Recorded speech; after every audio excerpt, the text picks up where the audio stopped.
Bismillahirrahmanirrahim. Assalamualaikum warahmatullahi wabarakatuh. Kembali bersama channel TCPNS dan Navigator Guru. Kali ini teman-teman kita langsung lagi di part selanjutnya teman-teman. Belajar soal pretest seleksi akademik PPG di tahap kedua ini soal terbaru ya teman-teman semua ya. Masih tentang konten bidang studi di guru kelas SD ya teman-teman ya. Kita lanjut di soal nomor 1 nih. Di sini ada gambar gajah nih teman-teman. Perhatikan nih gambar berikut ini. Ada seekor gajah dan anak gajah. Seekor gajah betina mendorong anaknya ke sungai untuk minum. Gajah betina tersebut mendorong anaknya dengan hati-hati karena massa tubuhnya yang jauh lebih besar daripada massa tubuh anaknya. Hukum Newton yang berlaku pada kejadian ini tuh apa nih teman-teman? Apakah A. Gaya berbanding terbalik dengan percepatan dan sebanding dengan massa? Atau B. Massa sebanding dengan massa dan percepatan. Gaya sebanding dengan massa dan percepatan. C. Gaya berbanding terbalik dengan massa dan sebanding dengan kecepatan. D. Gaya berbanding terbalik dengan percepatan dan massa. Atau E. Gaya sebanding dengan kecepatan dan berbanding terbalik dengan massa. Teman-teman semua, pada kondisi gambar ini atau kondisi cerita ini di soal nomor 1 itu merupakan aplikasi dari hukum Newton 2. Jadi hukum Newton 2 ini berbunyi bahwa percepatan benda berbanding lurus dengan gaya dan berbanding terbalik dengan massa. Nah, ini lihat nih teman-teman. Jadi di dalam option ini yang termasuk ke dalam atau aplikasi Newton 2 itu yang mana? Percepatan benda berbanding lurus dengan gaya dan berbanding terbalik dengan massa. Gaya berbanding terbalik dengan percepatan, ini salah. Gaya sebanding dengan massa dan percepatan, ini benar. Apakah masih ada yang lebih tepat lagi nih? Gaya berbanding terbalik dengan massa dan sebanding dengan kecepatan, ini salah. Gaya berbanding terbalik dengan percepatan dan massa, ini salah. Gaya sebanding dengan kecepatan dan berbanding terbalik dengan massa, ini salah teman-teman. Jadi jawaban yang paling tepat adalah yang B. Kenapa bisa yang B? Karena gaya sebanding dengan massa dan percepatan. Jadi di sini teman-teman gayanya sebanding dengan massanya, gayanya sebanding dengan percepatan, dan gayanya sebanding dengan massa dan percepatan. Seperti itu. Nah, kalau misalnya teman-teman ingin lihat nih teman-teman secara jelas rumusnya ini, silakan teman-teman bisa lihat.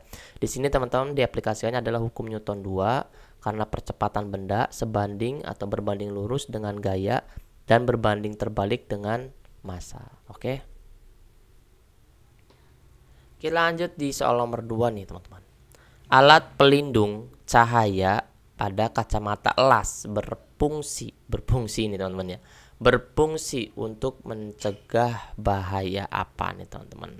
Teman-teman pasti lihat ya alat pelindung cahaya pada kacamata elas. Jadi kacamata elas itu kan ada yang langsung berupa seperti ini, ada juga yang dia kotak nih yang biasanya ini kalau yang kotak ini dipegangin sama tangan yang mau ngelasnya. Jadi yang mana nih teman-teman? Apakah dia melindungi dari sinar infrared, ultraviolet, dan cahaya tampak? Atau B. Panas elas, ultraviolet, cahaya tampak? C. Sinar laser, sinar ultraviolet, cahaya tampak ini teman-teman ya. Sinar ultraviolet, cahaya tampak, sinar ultraviolet, panas elas, dan kebocoran radiasi. Jelas kalau kebocoran radiasi ini kita nggak akan pakai. Jadi kita udah delete yang E. Bisa menyisakan tentang A, B, C, dan D. Mana yang paling tepat yang termasuk ke dalam manfaat dari alat pelindung kacamata las ini. Nah, teman-teman semua, kalau kacamata las ini dia tidak saja berlindung dari ultraviolet ataupun cahaya tampak. Jadi dia lebih juga plus teman-teman ini menghindari atau melindungi dari panas elas nih teman-teman. Karena kita kan kalau ngelas nih, kalau teman-teman lihat orang yang ngelas itu kan dekat dengan objeknya ya teman-teman. Jadi kacamata las itu pun termasuk ke dalam mencegah bahaya dari panas las. Kacamata las yang digunakan oleh pengguna las ini teman-teman. Jadi yang paling tepat adalah yang B. panas elas, ultraviolet, dan cahaya tampak. Nah, kita akan bahas nih. Kalau panas elas tadi sudah kita bahas ya teman-teman ya. Panas elas itu yang dihasilkan dari kegiatan mengelasnya. Kalau ultraviolet nih teman-teman, kalau ultraviolet ini adalah pancaran nih teman-teman. Jadi ultraviolet ini, sinar ultraviolet ini sinar yang mudah teman-teman diserap oleh mata kita teman-teman. Bila sinar ultraviolet ini terserap oleh lensa dan kornea mata melebihi jumlah tertentu, maka pada mata kita itu biasanya terasa ada benda asing. Nah, itu adalah dampak dari sinar ultraviolet yang terlalu banyak masuk ke dalam mata kita. Nah, dalam waktu biasanya 6-12 jam, kemudian mata akan menjadi sakit nih teman-teman. Gitu. Jadi kalau misalnya ultraviolet itu seperti itu. Kemudian teman-teman kalau misalkan cahaya tampak, nah, kalau misalkan cahaya tampak itu biasanya teman-teman terlihat yang cahaya yang masuk ke dalam mata nih teman-teman. Cahaya yang tampak masuk ke dalam mata. Biasanya itu diteruskan oleh lensa dan kornea ke retina mata kita. Jadi bila cahaya ini terlalu kuat, maka teman-teman matanya itu terasa lelah. Nah, itu namanya cahaya tampak. Kalau terus-menerus teman-teman akan menjadi sakit matanya. Jadi rasa lelah dan sakit ini sifatnya juga hanya sementara. Tapi kalau misalkan kita dilindungi oleh kacamata ini, insya Allah nanti bisa terhindar dari ultraviolet cahaya tampak. Nah, seperti itu teman-teman. Nah, teman-teman semua, kita bahas satu lagi nih teman-teman, yang sinar infrared. Nah, sinar infrared ini atau inframerah ya teman-teman ya. Sinar inframerah ini sebenarnya tidak segera terasa teman-teman oleh mata. Karena itu sinar ini lebih berbahaya sebab tidak diketahui, tidak terlihat dan tidak terasa. Jadi pengaruh sinar inframerah itu terhadap mata itu biasanya itu karena terjadi atau adanya pengaruh panas. Jadi menyebabkan pembengkakan pada kelopak mata, terjadinya penyakit kornea, dan kalau misalkan teman-teman terlalu dini itu bisa terjadi kerabunan seperti itu. Oke. Jadi yang paling tepat adalah yang B, panas elas dari hasil orang yang ngelas ini teman-teman, ultraviolet dan cahaya tampak. Oke.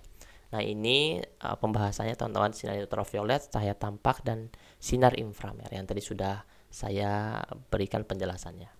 Lanjut teman-teman di soal nomor 3. Nih, sok teman-teman semua baca soal nomor 3. Untuk teman-teman semua yang belum mendaftar di kelas belajar Prioritas atau Seleksi Akademik PPG di angkatan keempat ini teman-teman, batch 4 kita sudah melaksanakan sampai 4 angkatan. Teman-teman chat aja WA 087723317506. Belajarnya langsung di tanggal 31 Juli ya teman-teman ya. Karena di tahap 2 insya Allah akan dilaksanakan di bulan Agustus. Jadi kita ada rentan 1 minggu untuk belajar menghadapi Prioritas PPG atau Seleksi Akademik di tahap 2 ini. Silakan teman-teman ya, tinggal chat aja di WA ini. Oke teman-teman semua, ini soal nomor 3 itu tentang fotosintesis, pernyataan yang benar tentang fotosintesis. Jadi teman-teman nanti di Prioritas ini banyak juga yang soal-soal yang berkaitan dengan urutan seperti ini. Paling gampang sekali sebenarnya teman-teman kalau ada soal urutan seperti ini. Kita bisa delete, bisa coret, yang tidak berkaitan dengan soal-soal yang ada di atas ini. Nah, kita cuma cari, ada 2 opsi teman-teman. Kita cari racunnya atau yang salahnya, kita cari yang benarnya atau penawarnya. Hanya itu aja. Kalau teman-teman fokus yang paling baik teman-teman sebenarnya adalah fokus cari yang racun, yang salahnya. Kalau kita tahu dari 1 sampai 6 ini yang pernyataan yang tidak benar tentang fotosintesis, maka teman-teman bisa delete option A sampai itu dengan cepat. Coba nih, kita lihat ya teman-teman ya. Pernyataan yang benar tentang fotosintesis teman-teman di sini. Nah, 1, fotosintesis ini membutuhkan CO2 dan H2O. Fotosintesis ini terjadi pada stomata. Hasil fotosintesis ini adalah CO2 dan oksigen. Klorofil adalah tempat terjadinya fotosintesis. H2O diserap pada akar dan ditransportasikan ke jaringan kloroplas sebagai bahan fotosintesis. 6. Hasil fotosintesis adalah glukosa dan oksigen. Nah, cari pertanyaan yang benar, cari pertanyaan yang tidak benar. Yang paling tepat adalah pertanyaan yang tidak benar kalau kita mau mencoret-coretnya. Oke. Nah, teman-teman semua, saya bacakan dulu nih teman-teman. Karbon dioksida atau CO2 yang ada di udara masuk melalui stomata yang ada di daun. Prosesnya ya teman-teman ya. Nah, coba lihat di sini teman-teman. Terjadi pada stomata. Di sini ada. Nah, berarti teman-teman semua, cari yang tidak sesuai dengan fotosintesis. Yang mana teman-teman semua? Coba. Karbon dioksida atau CO2 yang ada di udara masuk melalui stomata yang ada di daun. Akar tumbuhan menyerap air atau H2O. Di sini teman-teman nih ya, berarti fotosintesis itu membutuhkan CO2 dan H2O. Ini berarti benar. Berarti yang ada angka satunya itu benar. A, B, C, D, E semuanya ada angka satunya di depan. Lanjut ya teman-teman ya. Akar tumbuhan menyerap air H2O dari dalam tanah, kemudian membawanya ke daun. Di dalam daun atau klorofil pada jaringan kloroplas. Nah, ini ada teman-teman. H2O diserap pada akar dan ditransposisikan ke jaringan kloroplas sebagai bahan fotosintesis. Berarti ini benar. Yang ada angka 5-nya benar. Oke, lihat ya, angka 5-nya benar. Yang A itu nggak ada angka 5-nya, yang B ada, yang C ada, yang D ada, yang E ada. Berarti yang A kita tidak akan pilih, sudah kita delete. Kemudian teman-teman dilanjutkan. Karbon dioksida dan air diproses oleh sinar matahari. Hasil dari proses fotosintesis tersebut berupa glukosa dan oksigen. Hasil fotosintesis adalah berupa glukosa dan oksigen. Ini teman-teman. Yang ada angka 6-nya berarti benar, 6, 6, 6. Nah, ini kita akan delete. Menyisakan B, C, dan D. Ini kalau misalkan teman-teman mau teknik cari yang benarnya ya. Kita lanjutkan lagi teman-teman. Oksigen yang dihasilkan tumbuhan kemudian dilepaskan melalui stomata. Nih, oke. Berarti teman-teman di sini kita sudah bisa melihat nih teman-teman. Yang nomor 2, fotosintesis terjadi pada stomata. Benar nggak teman-teman? Nah, sedangkan di sini hasil dari fotosintesis tersebut adalah glukosa dan oksigen. Di sini teman-teman, oksigen yang dihasilkan tumbuhan dilepaskan melalui stomata. Jadi dilepaskannya melalui stomata. Nah, oksigen itu dinikmati oleh makhluk hidup seperti manusia dan hewan setelah dilakukan fotosintesis teman-teman. Sedangkan glukosa dan yang lainnya didistribusikan ke seluruh bagian tumbuhan. Glukosa itu tersimpan dalam tubuh tumbuhan, bisa menjadi sumber bahan makanan untuk makhluk hidup lainnya. Jadi yang tidak termasuk ke dalam pernyataan yang benar tentang fotosintesis itu adalah yang 3, fotosintesis adalah CO2 dan oksigen. Nih teman-teman ya.